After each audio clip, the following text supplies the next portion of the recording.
People who enter other people's homes as a part of your job, maintenance workers, etc. What's the weirdest thing you've seen inside someone's home? I was on a ride along with the fire department. We responded to smell of smoke in an apartment building. We found the apartment fast enough because the fire alarm was going off inside. We walk in to find this guy naked as the day he was born, passed out on the floor in front of the TV with porn on way louder than it should be, and the remnants of a pizza in the oven. Edit. Okay, to answer some questions. The gentleman I question was very drunk. There were beer cans all over the kitchen and a bottle of liquor on the floor next to him. To wake him up we actually all left and the fire chief woke him in his daily uniform so he didn't think he was being abducted. Lastly, this was in Fargo, North Dakota about 14 years ago. So this isn't weird, but it was the most shocking. I was working with adults with intellectual disabilities that lived in residential homes. It was one of my first weeks in the job and a coworker was taking me out to a home to show me what she did when she did home reviews. We get to the house, open the door, and here we are instantly hit with a wall of air smelling like feces. 2 steps in and it was apparent, there was diarrhea on a chair, on the carpet and random splotches all over. The whole house was in shambles. The fridge was full of moldy foods, and I'll never forget picking up the shredded cheese, shaking the bag, and seeing green mold flakes go up and down. Food was splattered all over the cabinets, the beds were stained with urine and feces, and expired canned food was found everywhere. The staff there had been neglecting those guys for a long time and no one had bothered to check up on them.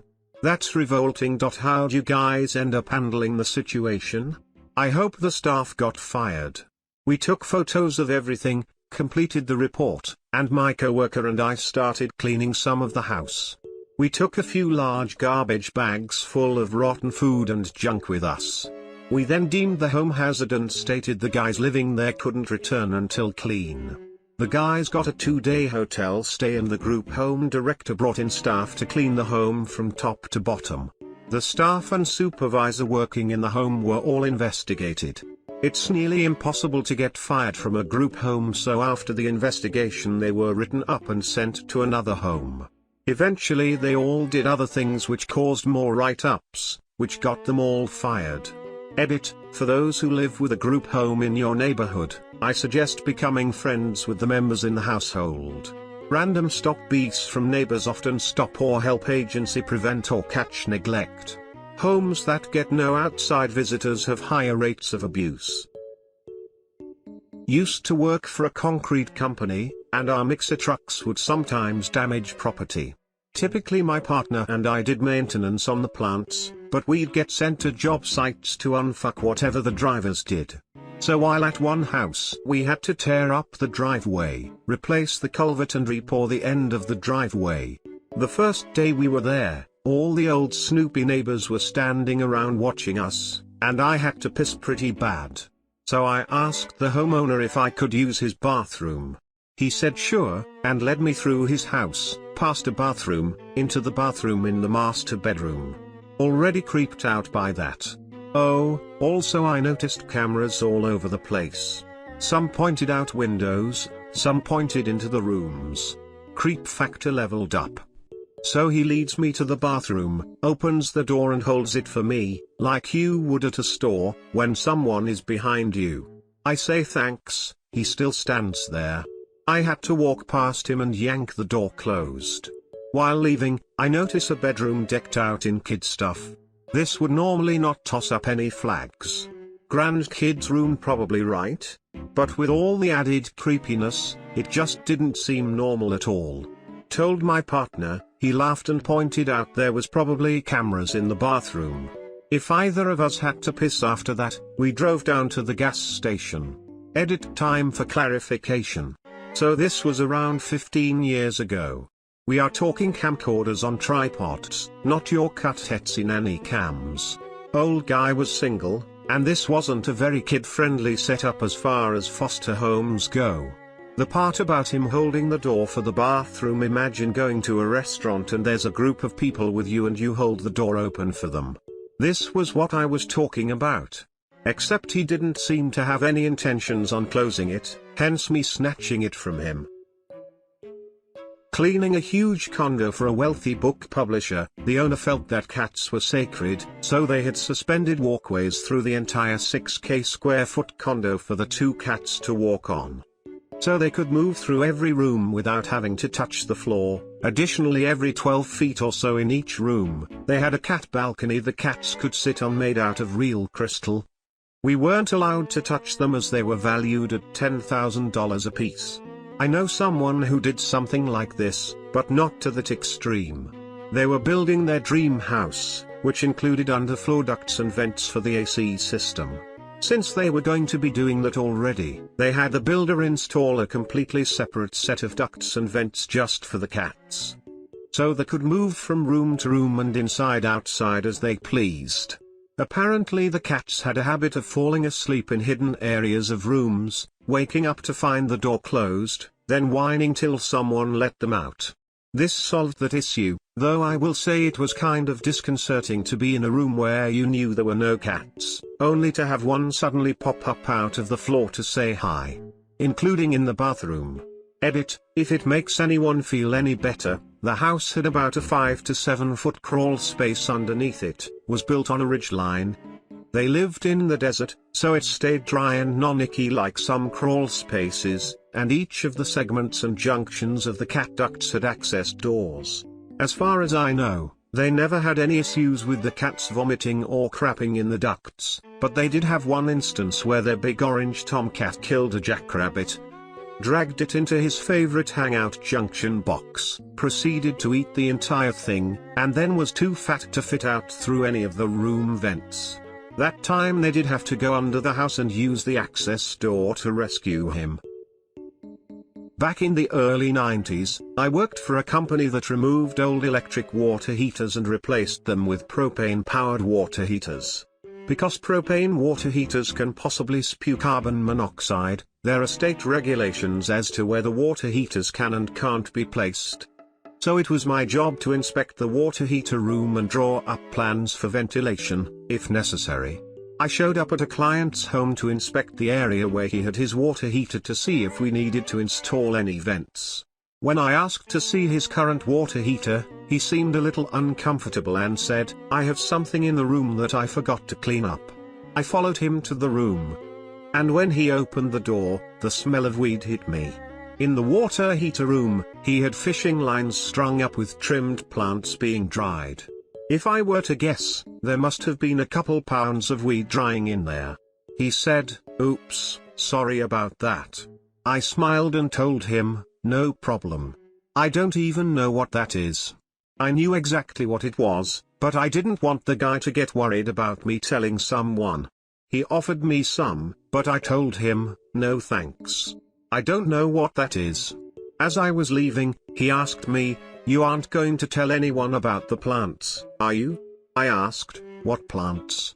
The guy smiled, then said, "You sure you don't want some?" I definitely wanted some. But I was still pretty new at my job, so I didn't want to take the chance that accepting weed from him would blow up in my face. Before I left, I told him, "Make sure you clear that closet before our guys arrive. They might not be happy about the plants I didn't see."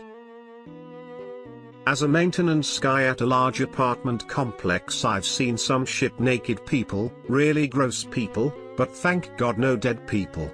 I remember doing an emergency water repair and had to go into an occupied unit. It was the strangest thing. It was pretty much empty, dirty but empty, like no one lives there. No furniture, not even a bed, just a shitty mattress on the floor and some clothes scattered around and at least 30 pairs of Nike shoes. All sorts of weird colors. Like this guy had no TV or couch but had a collection of expensive shoes all the same size. From what I could tell, it wasn't as bad as a few hoarder units we had. Worked as a furniture delivery guy for a rent-to-own place in Iowa for a couple of years, and I saw some absolutely crazy shit. We were delivering a couch to someone, and when we arrived there was no answer to our knocking. We called our manager back at the store and explained that no one was home. He tells us to hang out for a minute while he tries getting in touch with the customer. While we're waiting, we start hearing this weird sort of screeching sound coming from a detached garage. We decided to investigate the noise. We turned the corner to the front of the garage and came face to face with the meanest, scariest looking monkey I've ever seen. It was in the garage, but they had like this wire fence keeping it inside. The entire garage was its cage. In the middle of yeah. I have no idea what type of monkey it was. It was large and very angry. Checking fire alarms, testing emergency bedside buttons in a nursing home that are like individual little apartments. Opened the door to stench of death, and sure enough, lady dead on the bed, been there about 2 days. So I wasn't expecting so many responses, but to answer some questions. Yes, the bedside button worked fine. No, nobody was in trouble for her not being found for 2 days. This specific place is very independent. They have their own cars and are free to come and go as they please, and the only time someone comes by is for any sort of maintenance or if they have visitors. Stop by. I worked as a delivery driver for a deliver anything company in the early 2000s. At the time it was a very novel, but ultimately unsustainable, idea for a business back then. We had a lot of regular weirdos. One night one of these weirdos ordered about $30 worth of candles from the dollar store. This job really brought to the forefront the disconnects that exist in us as consumers. So of course initially I had gotten the wrong kind of candles for the weirdo. He showed me what he wanted at his apartment door. Luckily the store was literally a couple blocks away, so I didn't have to waste much time because I wasn't being paid hourly. Come in was what I was greeted with when I returned, which is never something I'm particularly happy about as a delivery person. I see what my rational brain tells me is a pile of laundry on a coffee table in front of a filthy couch. But it's not that. It's a 3-foot-tall wax pile. I had bought candles in jars the first time, and I could definitely see why those would not work for our gentleman. He needed freestanding candles so he could just plop one down and light it to continue building his wax mountain, which was starting to spill onto the floor. A less weird but more awkward experience I had with this man was him literally falling asleep mid-signature for his Burger King. I used to install smoke alarms for the hearing impaired, 50% elderly and 50% deaf, all over the state of Oklahoma. I would get addresses for the installations the week before and plan routes accordingly, meaning I would just put the addresses into Google and check out the Earth map views. This place I'm thinking of was in the middle of nowhere, which is saying something considering that the entire state of Oklahoma is in the middle of nowhere. When my ESL interpreter and I made the trip, we had to ramp our minivan over a nearly washed-out bridge, bounce down a forest road, and choose which of 3 broken-down trailers these people were using as shelter. Looking back, we really should have just called it before ramping the bridge. Once there, we met the people and they explained, in ESL through my interpreter, that they had a tornado rip through their home that ended up sparking a fire somehow. That explanation never made it through translation. Since then they had decided to be more fire safety conscious, which I applaud, but their home had holes in the roof the size of people. One wall was just a tapestry of duct-taped trash bags. I didn't feel right just installing fancy smoke alarms when they clearly needed much more help, but there wasn't anything I could do. So I'm doing the only thing I can do, installing smoke alarms, explaining basic fire safety, teaching them to use their bed shaking devices. These folks were deaf. And when I start to explain that they should exit the home without stopping to grab anything including pets, they stopped me and explained that their pet is very valuable. As in it had a monetary value. I'm not one to pry, so I took this at face value and reiterated the importance of leaving the home immediately if it is on fire, especially because it's a trailer home. They had a long, silent conversation with my interpreter during which she looked more and more concerned. The occupants go into a room I hadn't yet entered and emerge with a fucking bald eagle on a leash. Shit's illegal, yo. I had a neighbor who offered me money to clean her apartment. She had mental health issues and got some kind of subsidy from the county for home assistance, which she didn't like, but she had an inspection coming up for continuing her other benefits, so I walked in and there were dishes everywhere. glasses with dried stuff in the bottom, pizza boxes that smelled of old cheese in stacks, ashtrays piled so high they were pyramids of butts, beer cans and bottles scattered. Went into the kitchen and both sinks are piled up past the faucet. One side has water in it that's covered in a white film. The kitchen trash can had overflowed to the floor and has flies buzzing around it. Gross, but I needed the money, so I rolled up my sleeves and got to work. After I got the dishes under control, I moved onto the stove oven. When I opened the door, the inch bottom of the oven was crawling with maggots. The wave of smell was enough to about knock me on my ass and I ran out gagging. Went home, got a mask, went back and finished cleaning up. I still cannot figure out what she did to that oven. There was no food inside and looked like it had never been used. I was an estate agent, realtor, for rental properties, and I had a few wild moments. Top 2 were when I had been okayed by a member of a male couple to let myself in for a flat viewing one Saturday morning, but he must have forgotten to tell his boyfriend husband, because when I opened the door to the bedroom with my MF middle-aged couple, we found one of the tenants having a vigorous affair against the wall without a stitch on them and only 5 feet away. Still no idea how we didn't hear them before we opened the door. The other one was similar, but I was there to take photos and the tenant, an elderly and overweight woman, forgot I was coming, so guess I found in the bath. I used to be a house painter. One weekend was working, with my female partner, at a house for a woman and her toddler daughter.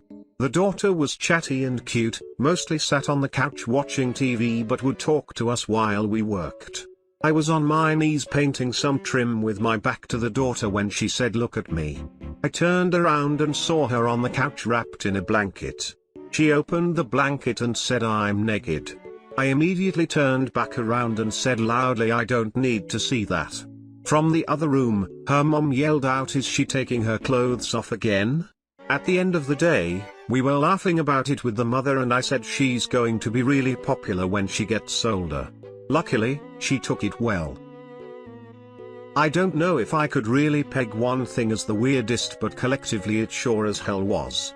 The entire main floor had drains in every room, because they thought it would be easier to hose their house down to clean it. The bathroom had a shower that you had to hold a button on the down for water to come out. There was no ensuite, instead the master bedroom had the tub and toilet right in it, with the toilet facing the bed. The tub was a massive jacuzzi but with a kitchen tap for a faucet so it couldn't fill up quickly enough to stay warm. Oh, and the house was filled with naked picture of the homeowner. I worked for Pizza Hut many years ago. I had to deliver to a house that was as normal as can be on the outside. I knocked on the door and a guy wearing only silk boxers answered. He was slightly overweight but looked like he was smuggling a fucking baseball bat in his boxers. He was casual as hell and asked me to step inside for a second as he had to get his wallet. I take one step inside and this extremely hot lady came around the corner. She was obviously not wearing a bra and her robe was barely closed. One of her steps flapped open her robe enough to know that she shaved her down below. I looked behind her and you could see a video camera set up on a tripod, so it was obvious what they were doing. The guy hands me the money with a good-sized tip, no pun intended, and tells me that he appreciated me bringing the food. I said no problem, have fun doing what you're doing, and if you need a cameraman, let me know. I don't even remember thinking the last part until it was coming out of my mouth. He just kind of laughed and said, "Maybe next time, my dude." The girl just laughed a little and I left. Damn, the bad luck. Honestly, I don't know what I would have done if they said, "Yeah, let's do this."